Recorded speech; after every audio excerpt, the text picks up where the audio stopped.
Hello and welcome to Old and New Turkey. Today we will speak about a developing story with Gökhan Bacık, the eternal host of Old and New Turkey. Welcome, Gökhan. Hello, Yavuz. Well, it's tense because the crisis is deepening, continuously snowballing, and we see further and stronger symptoms of the crisis. To begin with. And today, what is the developing story? As of Sunday, April 4, 103 retired admirals from the Turkish Navy issued a declaration Saturday night, declaration which the current power, AKP, MHP, sees as an ultimatum. And it is certainly in a style of manifesto. And it touches two issues and gives sort of a discrete enough warning to the power, AKP, MHP government. It has two components, this declaration. First, it says, I'm quoting, we see with concern, they say, the admirals, ex-admirals, the Montreux Convention is opened up for discussion within the framework of both Kanal Istanbul and who has the authority to annul international treaties. Montreux is the name of the treaty which sort of regulates the passage traffic from Black Sea to Marmara and beyond Aegean and Mediterranean seas.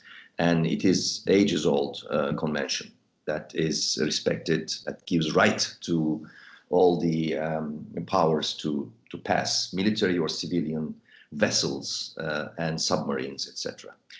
And this is one part of the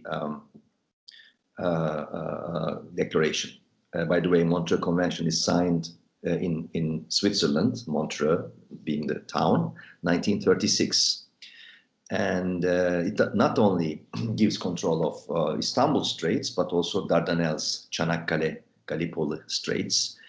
And it has also certain regulations limiting the number of warships, etc., etc. To the admirals, this is one of the biggest diplomatic victories that completed the Lausanne Peace Treaty, which is the foundation paper of the Turkish Republic. And then second is, of course, the what may be called an Islamization of the Turkish armed forces. After the attempted coup, was a huge purge.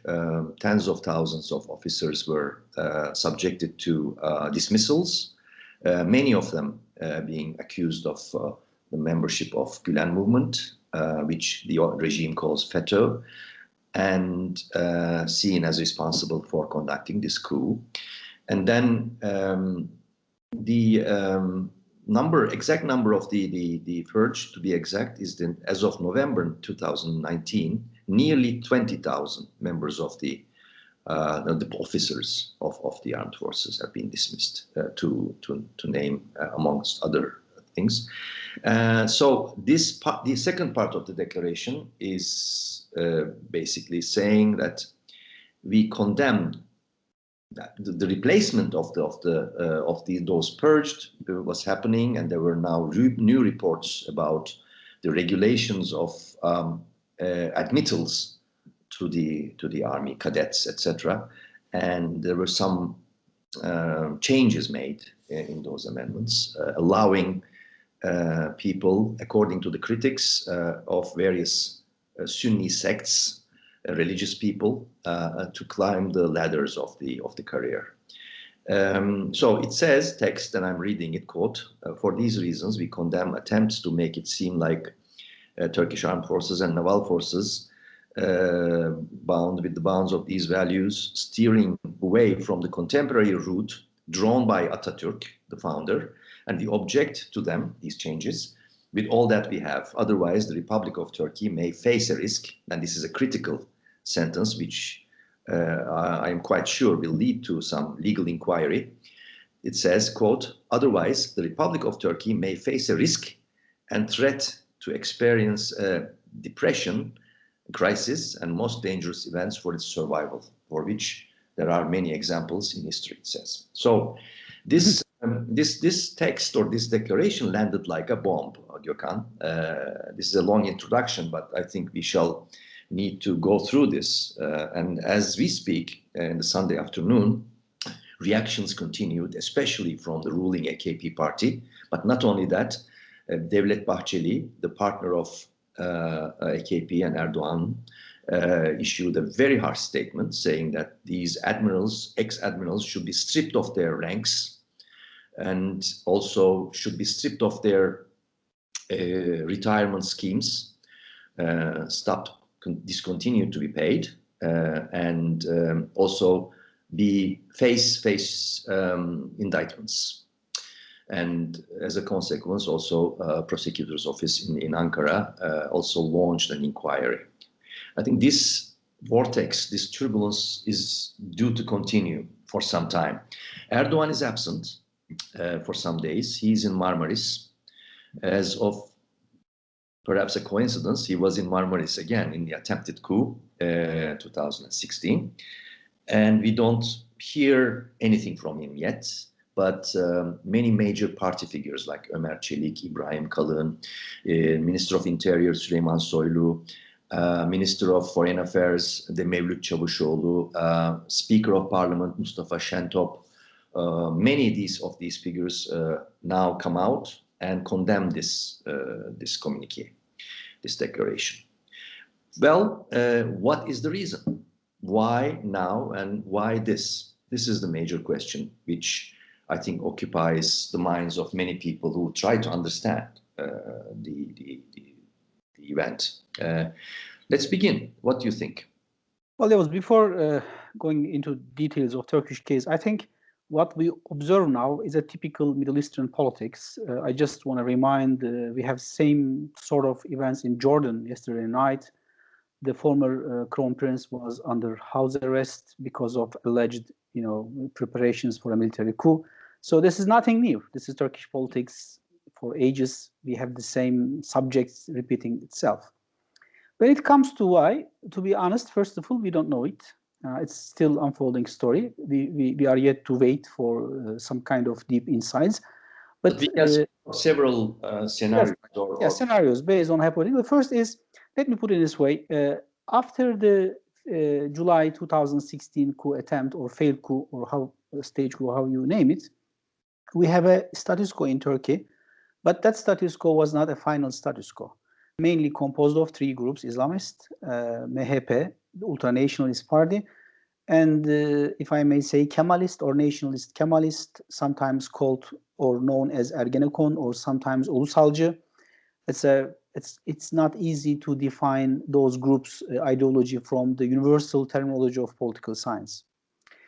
That status quo with three groups was mainly, it was possible mainly against so-called Gülenist threat. There was a reason to keep them united. That is the fear of Gülenism, but there is nothing else as an ideology that can share together. So, together was the fear of the that's right. Gülenist infiltration, Gülenist plotting, and also Gülenist presence within the various institutions. So that was a coalition created by some needs and mainly to purge Gülenism from state. But on the other hand, it means also the Turkish state is in a process of redefining its ideology, whether it's going to be Kemalist or neo-Kemalism or Islamism. Based on this background, reading the text of these retired generals, I think it represents admirals. Okay, sorry. It represents the third group, which I have defined as the Kemalist group, not Islamist or not, let's say, MHP, representing MHP, but the admirals represent, and which is in the recent time famous with the idea of blue homeland doctrine, the Kemalist, the nationalist. Probably they are not happy because of the because now they are observing, despite they have been in an alliance with Erdoğan and Bahçeli for almost 5 years maybe, but now they are not happy because the other guys are more influential in transforming state, mainly the army. Based on this document, we can conclude that the Kemalist officers are not happy, which means they cannot control the process in which the new cadets are recruited, probably. May I come with a new Yeah. with something?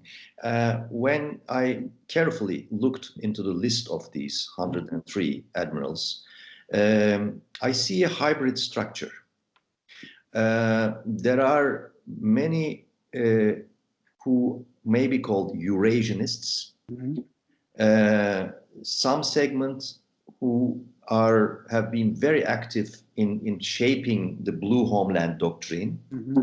But also there are those, as you say, sort of centrist Kemalists with that identity, like Atilla Kıyat, sort of a Western-oriented Kemalist ex-admiral. But also there are those who have been in rift with the blue homeland figures, such as Türker Ertürk, I think his name. He's in severe dispute with Cem Gürdeniz, the mastermind of the blue homeland. So this is a curious blend, after all, of admirals. Which is for me normal, because the Kemalist bloc is not also homogeneous. So, but mainly what the concern here is the reason why we have the list of names under the same title is they're concerned that Turkey is becoming something other than Kemalism. So the focus is the state ideology, how to define state ideology. They have reservation about secularism, reservation about foreign policy. So, of course, it is very normal to have people, representing in, let's say, small groups or small differences on different issues. But what I understand is this group represent the classical, or let's say traditional Kemalist understanding of state. They're not like Islamist AKP. They're not like MHP brand of Atatürk legacy or so on. So they now declare their reservation, their concerns about mainly army, which means that now they concluded that Erdoğan has probably started reshaping the Turkish army, and which is not surprising. It's not a secret. From the first day after 2016 July coup attempt, it is not surprising it is not surprising that Erdoğan, it's very clear that Erdoğan is going to start reshaping Turkish army, Turkish military. And reading some reactions from Erdoğan's camp, if I may say that, or some people close to Erdoğan, you can easily feel that they are not still very confident that they control army. So they have this, and they have this feeling, and probably it was that intervention in the army from Erdoğan camp to reshape, reorganize, and it's not again a theoretical endeavor. So if we are talking about reorganizing army, it is probably will be done according to Erdoğan preferences, its allies, its social allies, right groups, religious groups, and of course some kind of religious orders as well. Because as I said many times in this program before, Islamic social movements are the human resource departments of AKP. So it's not a matter of army. If it is army or Minister of Health, it's very normal that Erdoğan is going to knock their doors to find some people to put them in the army to recruit them. So my interpretation is the Kemalist groups are now finally realizing that the status quo they've been part after 2016 July is no longer surviving, or there are some threats. Or maybe it's weakening. It's weakening, that's right. So they are trying to express that they are not happy about that. But here's the main question. If this text, we don't know if this is a silly idea or a serious idea, because this text might become some way helping Erdoğan as well. Erdoğan probably is going to present the text as another attempt against Turkish democracy, so on and so forth. But to take this text serious, we should presume that still there are some influential people within army sharing the concerns expressed by this text. In duty, you mean? These are all ex-duty, ex-admirals. Yes. But which one may take as granted that they have contacts with the in-duty officers within the army to a certain extent. That's true. Let me repeat this. If there are no people, I mean, it could be officers, some high-level bureaucrats in military bureaucracy, intelligence, or other parts of the state. If we don't have satisfactory number of people who could back this document, at least in their heart, then this is going to be very. I'm probably going to say this is a very stupid idea.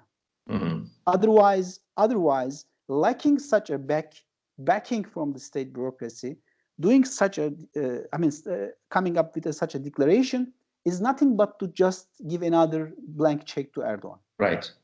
But it is, you mentioned the stupid idea. It may be a sort of lack of optics, maybe, that may have driven these ex-admirals, maybe not. But after all, there are 2 points that they raise. One is about the Montreux Convention, and the second is the Islamization of the army.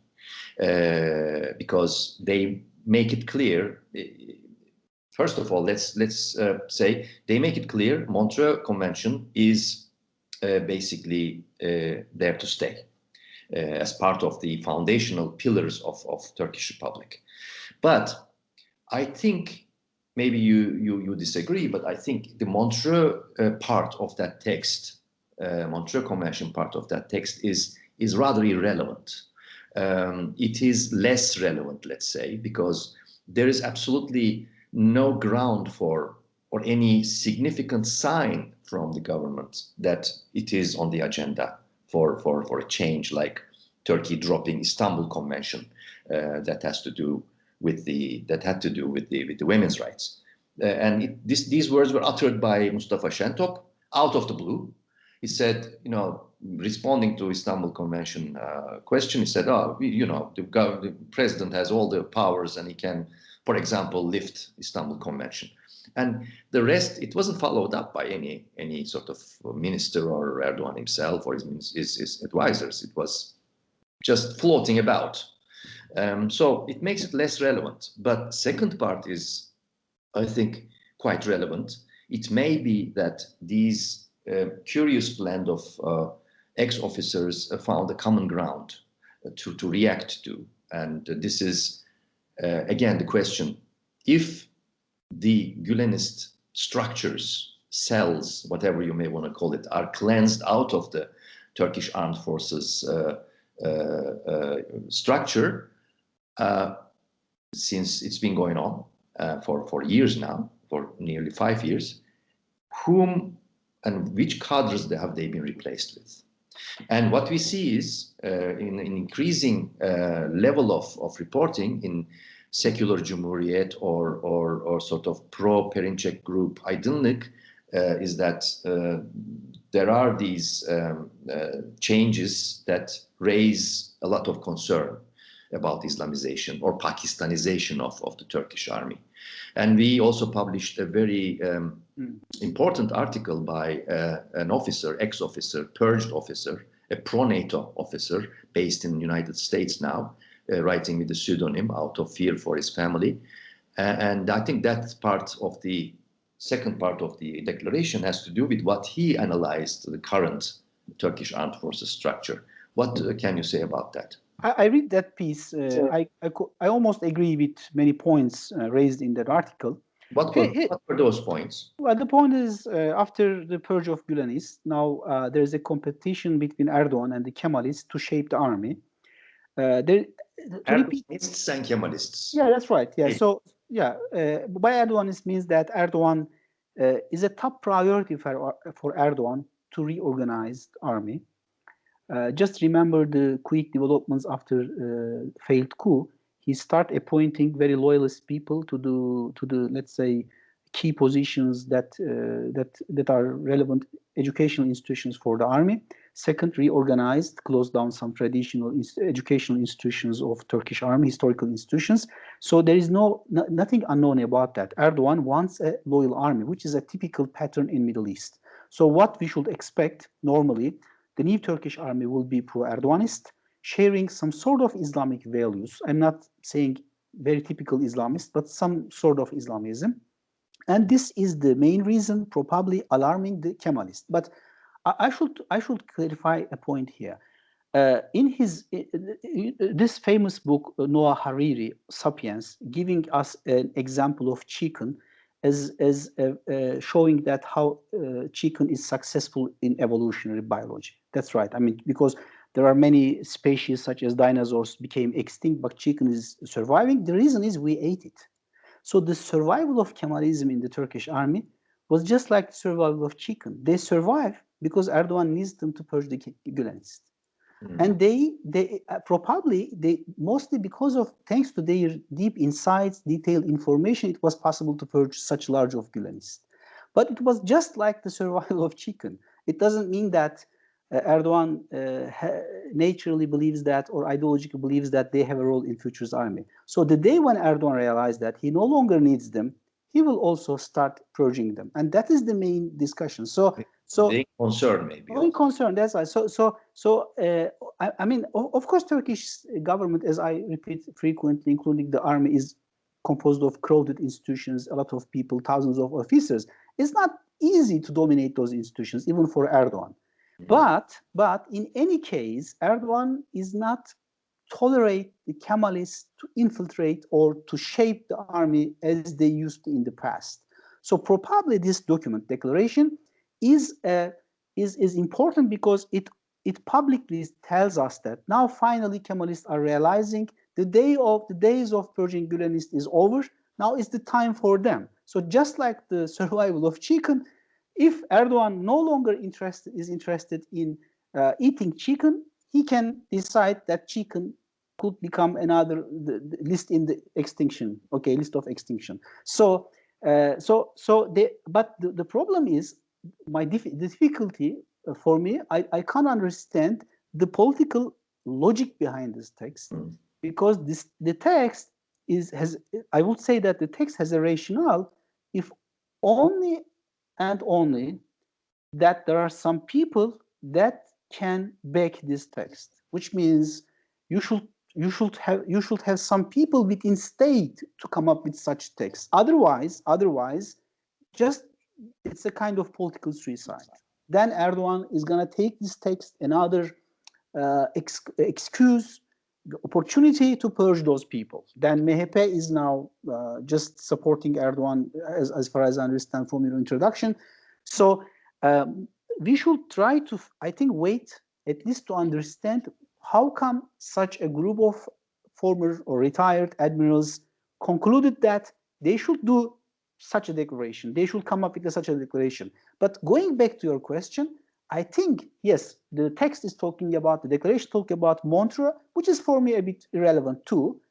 But on that, of course, there is also discussion between Kemalist and Erdogan about how to shape Turkish foreign policy, because Erdogan recently also has given some signals that Turkey may consider realigning with West, mainly the US, which is also alarming for some Kemalists in the army. There is also room to discuss foreign policy impact of that, but mainly it is the fight over the Turkish army. And this text shows that the Kemalists are out of option, but to warn Erdogan or to bring the issue to the public. But the missing point in this chain is we don't know how this declaration is going to help curing this problem. If there is, as I said, no satisfactory number of people that can challenge Erdogan, maybe to learn that we should wait Erdogan's reaction. If Erdogan takes his low profile reaction, which means that Erdogan is really concerned about that still there are some people in the army which might create some kind of headache. Otherwise, then this text is going to be, I don't want to use that, but a stupid attempt.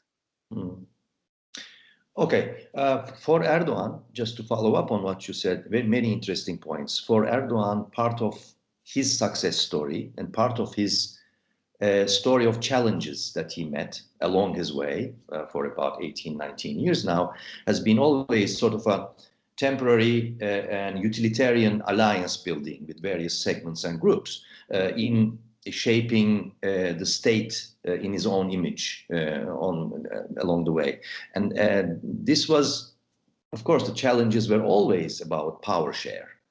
Whichever party he built alliances with, those counterparts always demanded some sort of power share, which Gülen movement did. For example, in late 2009 and 10 and 11, up to 11, all these discussions were about the centralization of the intelligence structures, civilian police intelligence, military intelligence, etc. And that power share did not succeed in favor of Gülen movement, which was part of the growing rift. And now we see many other similar, maybe more minor things along the way. Always those, it's by the nature of things. This is political battle and political story. This is natural. And now I think we are facing a new, as you describe it, new struggle, rift about power share. Erdoğan succeeded fully against Gülen movement and continued his path. He built an alliance with MHP, Ultra-Nationalist Party, and its leader Devlet Bahçeli, who will stand firm with him. But the second line, second circle of people, ex-officers, some of whom were jailed during Ergenekon and Sledgehammer trials. You may call them Eurasianists, and they were called many names, many labels, etc. But this part had to do directly with the army, as we speak. And this declaration has to do also with the army. And this power share issue is becoming a major story now, a major challenge for Erdoğan. But having said that, you mentioned also current political conjuncture, some components of that. That is also important to take into account when analyzing this. There are actually, Gökhan, 3 scenarios maybe as we speak, as we think out loud, trying to make sense out of all these things. One is basically, this is a genuine attempt by the ex-admirals who from various walks of life got together and expressed concern. And main core of it is that they want to continue to have a power share to be able to continue in this alliance. Second is maybe an internal provocation in favor of Erdoğan. Parts of this group basically pushed the others to get together and sign a communique like this in the service of the continuity and stability of the current power structure in favor of Bahçeli and Erdoğan. And third one is basically maybe a complete architecturing of this text. I think we should only touch them without going deeper into them, because these are all the ideas that come into mind. Yeah, I think that's a good. The fourth one, but I will come to this later on. Yeah, classification. But I should add only one point. There is a logic in the coalition with MHP, because MHP is a comparatively big political party in the Turkish system. They secure somewhat 10% votes. But when it comes to Kemalists, just like the case with the Gülenists, their only power is their numbers within bureaucracy. Mm-hmm. So it is very difficult to continue that sort of influence in the long term. It depends on the approval of the political leadership, which I mean here Erdoğan. The second point is there is another difference, because at least there were some shared ideological values between Gülenism and Erdoğanism. They were both religious. They were, Sunni groups. But when it comes to Kemalists and Erdoğan, we don't also have such commons between two groups. So for me, even it is a setup, even this declaration is just kind of, let's say, stage one. No matter what the scenario behind, in the long term, I don't think this is a natural alliance. In the long term, I can bet Erdoğan is going to try to purge them forever. Or one side will try to... That's right. Or otherwise, yeah. But to speculate on because previously we mentioned the article published by Ahval, by one purged officer. He was also saying that the final scenario, that we are waiting a final fight of Erdoğan-Akar camp against the Kemalists, and we are still speculating because we are not well informed about the inner composition of Turkish army. We don't know. I mean, Turkish army is difficult to know. I mean, we know the numbers, we know the purge, but who knows the rest? I mean, are they Kemalist or are they? Because if we make some historical comparisons, remember 1970s, there were some surprises within army. I mean, there was a left-leaning coup attempt which was stopped by center nationalist officers. Mm-hmm. So you never know that. So we cannot really know the motive behind or the composition, as long as we know the composition of Turkish army. But otherwise, I should say that in terms of ideological differences, in the long term, Erdogan's top priority is to shape Turkish army, to create a loyal army, which is only possible by purging the nationalist Kemal. It doesn't mean that Turkish army will never have a person who likes Atatürk. No, we are not talking about some people who like Atatürk. The specific group that is affiliated with the, there are of course some nuances, but the Ulusalcı, the nationalists, the Kemalists, just like the people who are in the list. So, I mean, we should wait how this document is going to change the balances. But in the long term, this is an unsolved problem of Turkish politics. Even not today, soon we're going to face ramifications of this problem again. Erdogan has a top priority to reorganize Turkish army. Exactly he did in Turkish intelligence or in Turkish police force. This is not surprising because, Yavuz, we are now talking about an authoritarian society. And in authoritarian society, if you want to survive, you should have a loyal army, intelligence, and even it's not enough, then you should also create in a kind of organize them in a kind of structure that should be balancing each other, that they should balance each other in favor of you. So maybe not now, but in future, I am expecting that Erdogan is keep going on this track. That is purging Kemalists from the army, that officers. So in Erdogan's mind, army is still important, but in New Turkey, the army should be Erdoganist. In objectively speaking, as of now, I think he's given a lot of advantages, politically speaking and administratively speaking. He's in Marmaris, but he will return. Maybe he will have a speech today or as soon as possible, in order to show his presence.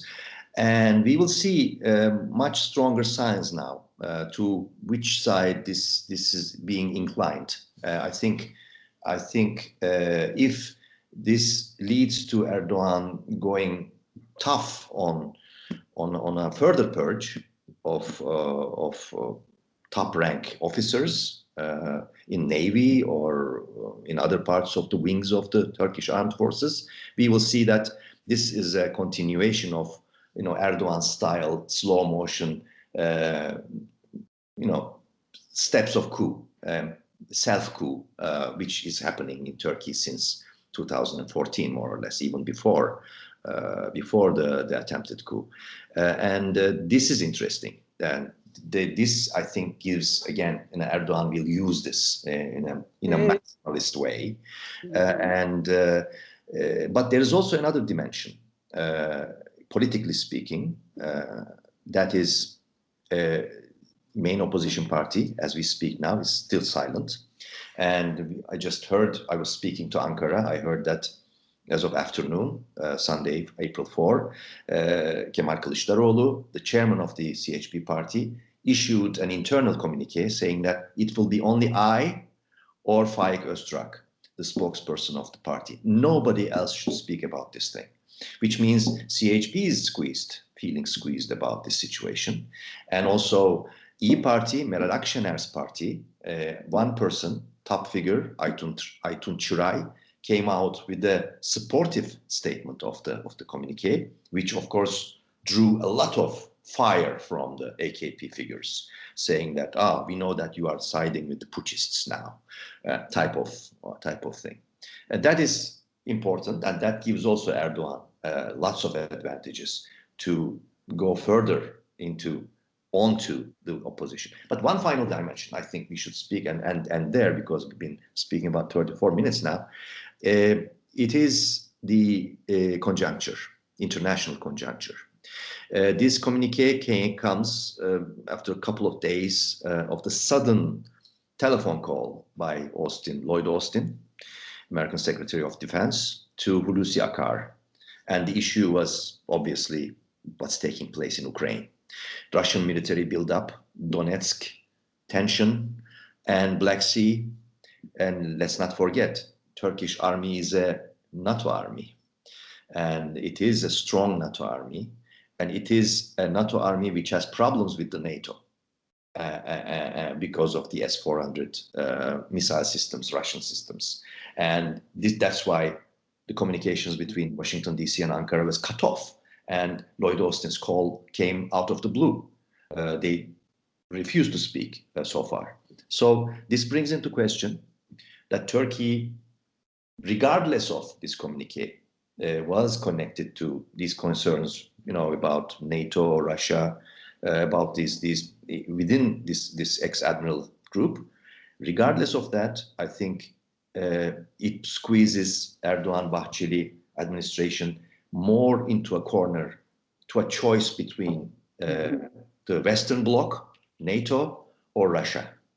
And this communique comes just in the middle of that growing tension. Further on, I don't know what we can say or cannot say, but this is also an important dimension, don't you think? Just 2 comments.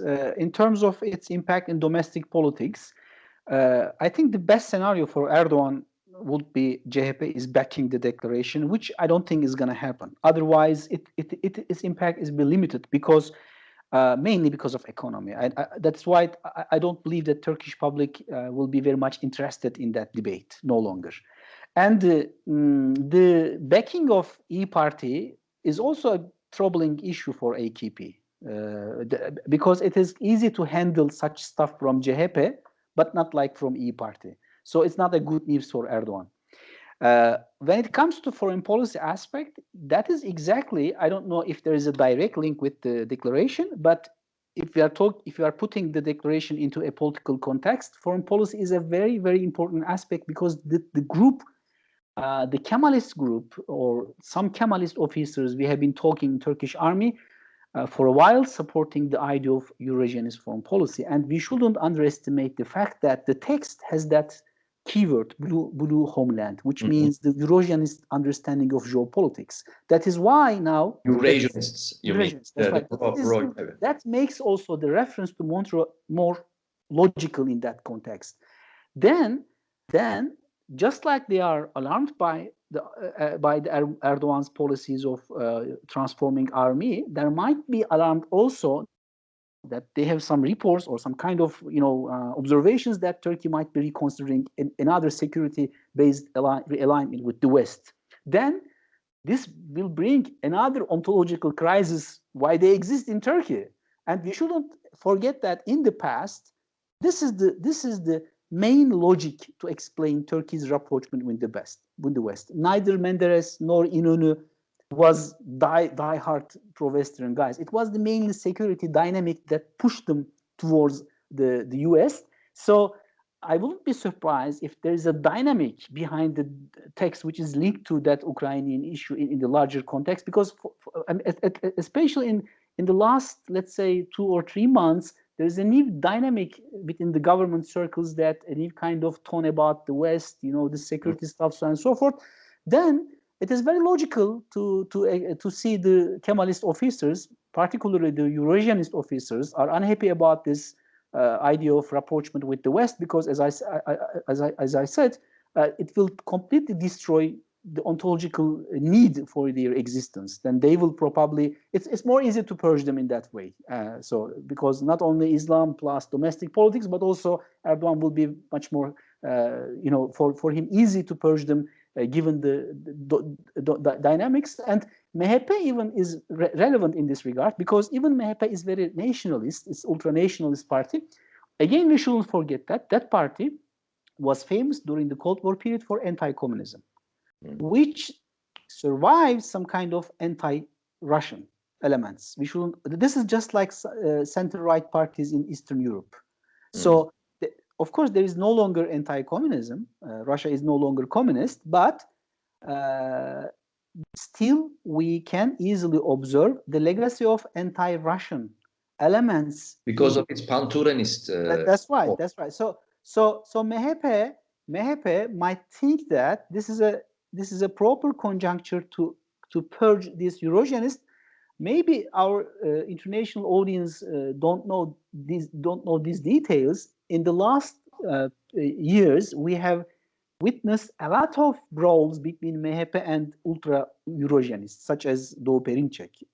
So they are secular, they are ultra-nationalist, but they don't endorse the way Doğu Perinçek is trying to influence Turkish politics, which is the arch figure of Eurasianism. So I think foreign policy is also relevant, at least in terms of political context. Of course, we should end here. But one final thing about foreign policy: if things go the way he likes and he hopes, which I think it will, Erdoğan will also, when welcoming Ursula von der Leyen and Charles Michel on Tuesday, his rhetoric will be basically, look, you haven't supported me enough during the failed coup in July 2016. Now I'm facing another coup attempt. Where do you stand? Please tell me tell the world where you stand about this situation. And he will pull these two top European Union figures more to his side. I think. Just short note, in political science literature, we usually say that authoritarian leaders are usually lucky guys. That's the lesson of the history, I think. That's true. Because luck helps them a lot for their authoritarianism and to stay in power. True. Gökhan Bacık, thank you very much for this conversation. This was a hot topic which requires a lot of loud thinking, and we will continue to cover this issue.